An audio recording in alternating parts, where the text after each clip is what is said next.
Hey everyone, welcome to week 11 of the ABC. It's been a long ride, it's been awesome, I've loved it. Every single game, every single moment, every single mon I brought, my draft, every aspect of the league, the community, everything has been amazing, and it's all coming to a close right before playoffs and sort of the regular season. Once playoffs start, it's going to get a bit more serious, but um, at this point in the I guess at this point in the competition in the league, I'm 10-0. My opponent Socrates is 8-2. So he is locked third seed, um, whereas I am locked first seed. So there's really not much at risk based on this game. Although the one thing that is at risk is me going with an undefeated regular season, which even with my past experience with League back in Gen 6, back for a while ago, I've never done that. So this is a sort of big game for me. Um, but we also agreed that we would sort of meme it up a little bit. So it's gonna be like a weird competitive meme match, if that makes any sense. So yeah, I mean, I brought sets that I thought were okay against his team. I didn't just blatantly bring shitty sets. Um, but they're all memes, so be it.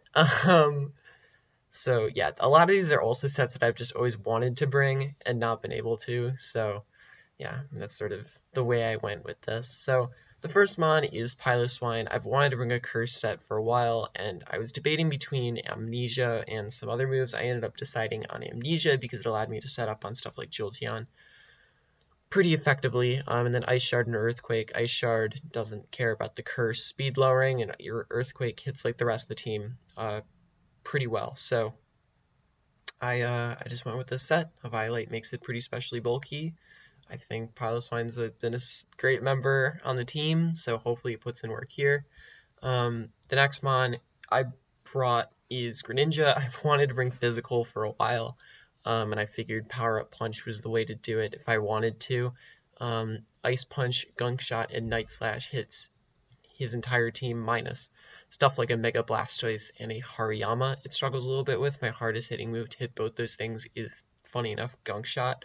I just wasn't able to fit Waterfall on this, which is a little unfortunate, but hey, whatever. It's okay. The next mod I'm bringing is Porygon Z.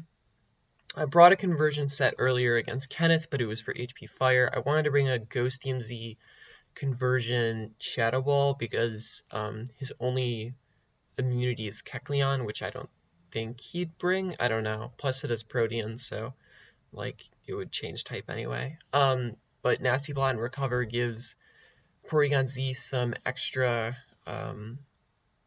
Recover gives Porygon Z some extra time to live, extra time to go off, and then after that, hopefully we can sweep with this conversion Nasty Plot Porygon Z. Once again, bear in mind, these are all like very much memes, so yeah. The next mon is Garchomp. I don't know why I brought Special Garchomp. I brought Special Garchomp before, and I just think it's funny, and I love it, so I just was like, fuck it, what's a meme Garchomp set? Specs. So I brought Specs. I don't think I brought Specs before, but I've definitely brought Special. Earth Power Draco Meteor Dragon Pulse is sufficient, and then Hyper Beams just get a nuke off. I have no clue why I put Hyper Beam on here in hindsight, because Draco Meteor is even more of a nuke, but who doesn't want to see a Hyper Beam Garchomp, am I right? So next mon I brought was Moltres. This is a set I wanted to bring for a really long time and just have never found the right matchup for it. It's something that is actually niche on Dragonite, where Dragonite goes for Wrap or Whirlpool, and then proceeds to Toxic, Skydrop, Roost, which is something Moltres can do as well. The problem is that I can't lift up Hariyama and I can't lift up Blastoise because they're too heavy, but it's a good way to stop walls like Credilli and a few other of his things if his Zygarde is like not 1,000 arrows. It's a good way to stop it. Also, a Reuniclus, if it's Regenerator for some reason, it's a good way to stall out Doublade. It's a good way to beat Kecleon, good way to beat Durant. I just thought it was a pretty interesting bring, and if he brings Unaware Clefable, this beats it 1v1. So that's super cool. Just trap something and sort of kill it. Super cool. And then the last mod I have is Decidueye. Now Decidueye is, someone dropped something somewhere outside of my dorm. Decidueye is just fucking funny. I put Confuser on here because I was like, fuck it. And then I saw Curse, and I was like, that's cool. I'll just cut my HP in half to do the whole Curse thing, and then Roost is to roost off the Curse damage I give to myself, and then Spirit Shackle is to trap someone into my Curse. So that's the team. I had a few different changes around it that was actually a little bit less memey, and I thought it would be sort of...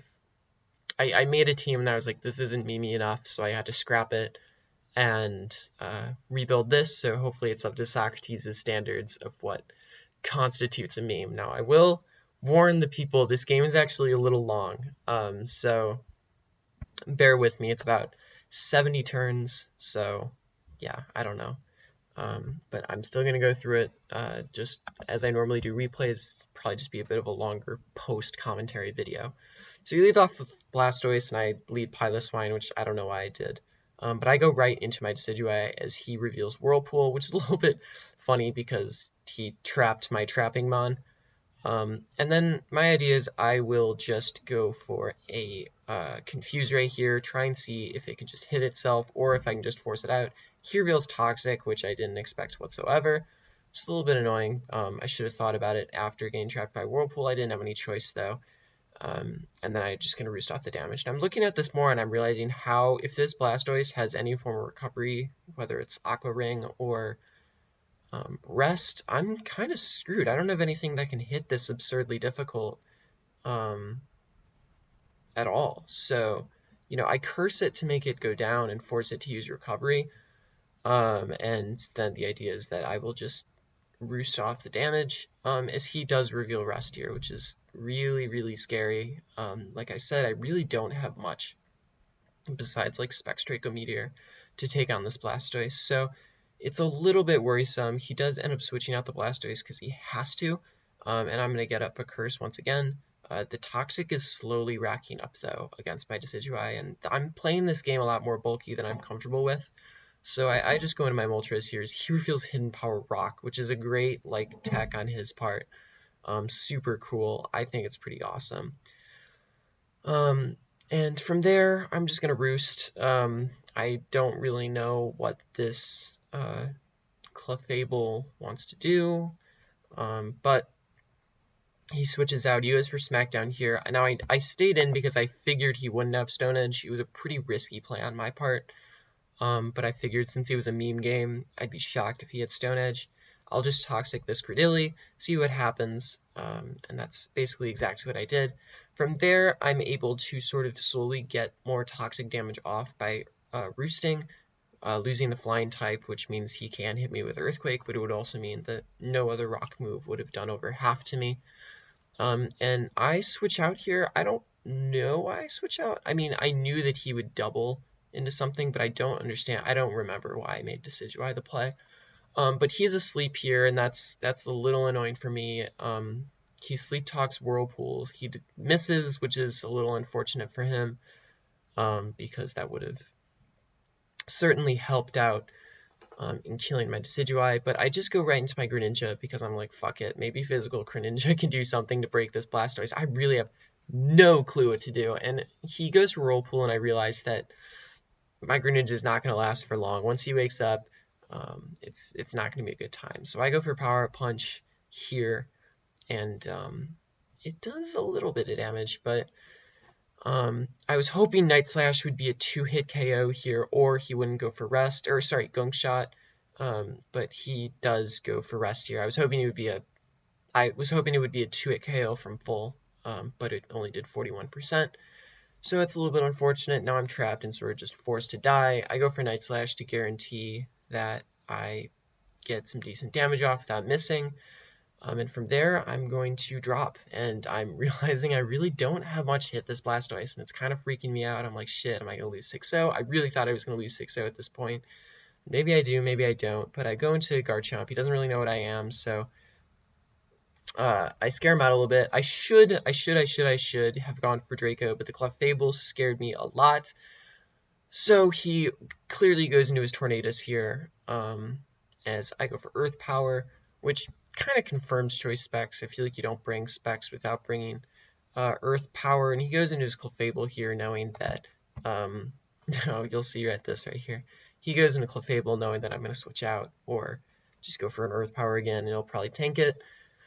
But I go into my Piloswine here as I switch out my Greninja. He goes for Trick with his Clefable, and he turns out to be Scarf Clefable, which is interesting to me because he could have pretty easily gone for a second HP Rock on my Moltres, and I wouldn't have expected it. So earlier in the game, so he didn't end up doing that. He tricks me as I go for Curse, thinking that I wasn't going to get tricked.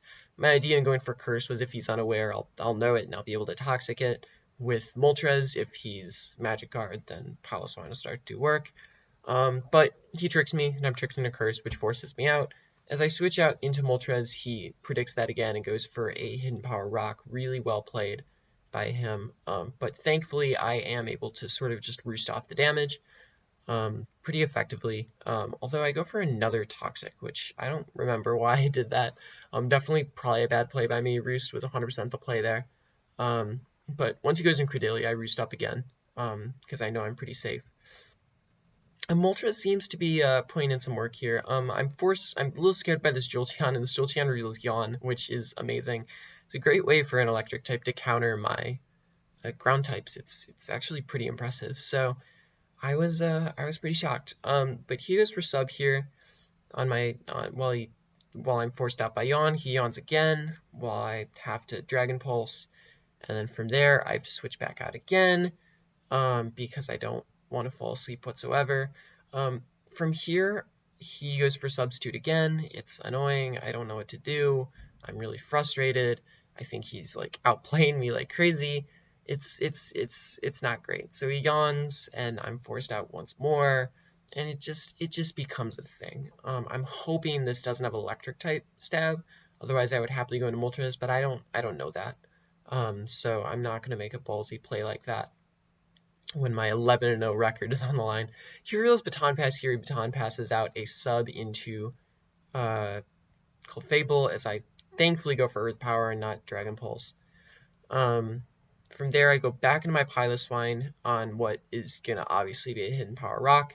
And then I start going for Ice Shards because I figure if this thing was Scarf, I seriously doubt it has Recovery. So I really want to chip this thing down. I don't really have any other huge uses for it other than maybe chipping the Tornadus down with one Ice Shard.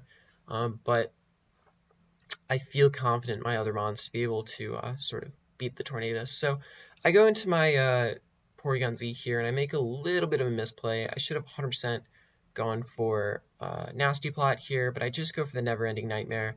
I go for it. He wakes up. He actually goes for a Toxic, which is great for me. It means he's either going to die here or be forced out, and obviously he's forced out at this point. So I'm actually okay with this. While my win con is Toxic, I am beating this thing that sort of 1v1s my whole team. So he reveals Mirror Coat here. Thank God I don't stay in. And then from here, I'm going to try and trap this Credillia, but it doesn't work out. I end up trapping Clefable, which doesn't matter much to me because I can actually outspeed this Clefable next turn and kill it. So, he'll outspeed me because he was Choice Scarf earlier, so I assume he outspeed Investment, and then I can kill it. So a lot of my mons are really weakened. I got a Piloswine at 50%, I got a Toxic 80%, Porygon Z, my Decidueye is almost dead, Moltres is just a little bit there, and he goes in Tornadus, he reveals Acrobatics, I'm like, fucking great, like this is a real Tornadus set, it seems, so I'm a little bit worried, but he should be worried about my Piloswine, so I assumed he'd switch out, but I don't understand why I didn't Earthquake. I was just a little bit worried too. I was in the back foot. I probably should have made that play. But he ends up going for the Arm Thrust, and you know what? Sure, I don't mind. Um, Definitely interesting, cool tech for maybe Focus Sash Greninja. I don't know. But I'm going to go for a Fire Spin here on the Jolteon. Um, here I could have stayed in, which I do. Oh yeah, I do. And I roost because I'm like, I don't think this thing has Electric Stab. If it does, shame on me, I'm already losing. So I had to make some pretty big predictions here. And here I can kill this Credilli by going for Sky Drop. Since he Baton Passed with the Fire Spin still carries over with Credilli, and I get a Sky Drop kill, which is hilarious. I love it. Super cool.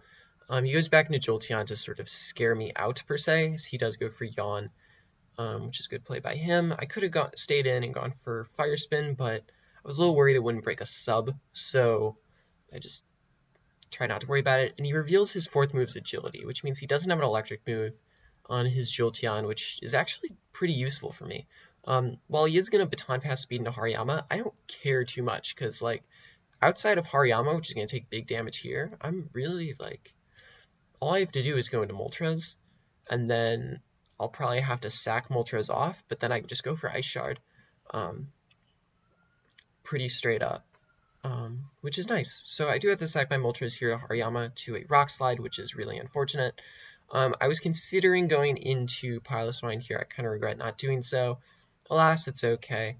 I go for an Ice Shard here to knock off the Hariyama, and this is becoming a real battle. We're at 50 turns, it's 3-3, we're pretty close. The problem with me having Piloswine in here is now he can get a rest with his Blastoise off, and that's a nightmare. This thing was causing me fear, panic, death, all of the above. So it's annoying. I already burned my Z move, and now I have to start nasty plotting up on it, hoping he doesn't Whirlpool me. Hopefully I don't die before I start getting trapped. I go for a nasty plot here, and I don't mind being toxic at this moment because it means he can't yawn me. The best he could do is sub-stall me in toxics, which is a really, really annoying thing to do. I'm just like, God damn it, let me get this sweep off. But this like fast stall Jolteon plays right now is so freaking whack. But I go for Shadow Ball. I just keep spamming Shadow Ball here. I know that even with one more round of Leftovers recovery, he won't have enough to make a sub again, so I think it's smart for me to recover, even if it means just having 10% health more at the end of the day. So he doesn't have any moves he can go for. He's clearly just sacking this Jolteon because he doesn't want to send any of his other Mons in. So yeah, he goes in Tornadus. He's going to get another kill with Tornadus here. I think this is Tornadus' second kill of the game. It's a little annoying that Porygon-Z didn't do enough work. But here, I'm going to scare him out with Ice Shard. Like I said, he doesn't know if I have Icicle Crash or not. So he's forced to switch out there. And from here, I have to pray that he does not get Toxic or Whirlpool, and he gets Rust, which gives me a little bit of an opening here, even though I'm a little bit on the back foot. So I get to go for a Draco Meteor. I go and I get the crit. It doesn't matter. Well, if I were to get 2 low rolls on non-crit Draco Meteors, it would have mattered. Looking at spreads later, but assuming 2 mid rolls, which is a fair way to assume, I would have knocked out this Blastoise anyway. So his last mon is Tornadus, and I'm like, shit, if this is Bulk Up Tornadus, I just lose. So it turns out to be Bulk Up Tornadus, and I'm a little bit worried here. So I just get the Ice Shard for chip damage off, and I was a little worried that he would have some better move that meant that he would outspeed or something, but it actually turns out I'm okay. And he goes for a superpower here. He must have not burned his berry yet, which means his best move hit me superpower, which doesn't do much. I get the rough skin off, and then a Dragon Pulse will kill. So yeah, that was great. It was a pretty hilarious game. I'm confident I will see Socrates in playoffs.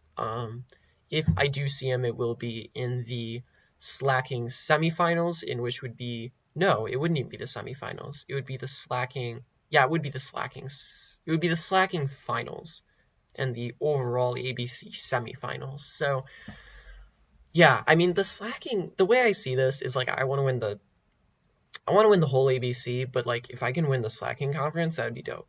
Because they're sort of like two separate leagues in themselves. So totally fine, totally cool.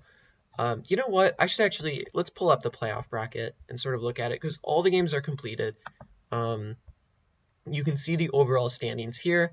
As you can see, as I noted, a lot of the players who I played in my later weeks the um, of the ABC are here. In fact, all of these players minus Sebasor are players I played in the second half of the season. So I was sort of right in the sort of idea that my games were going to get harder and harder. Sebasor here, super cool comeback. I think he was 1-5, and then he jumped to 6-5, which was great. And then yeah, the only thing to note about this is Tony took over for Point Blank, and he didn't want to be in playoffs with someone who per se like drafted a team for themselves, and it wasn't Tony's team he drafted.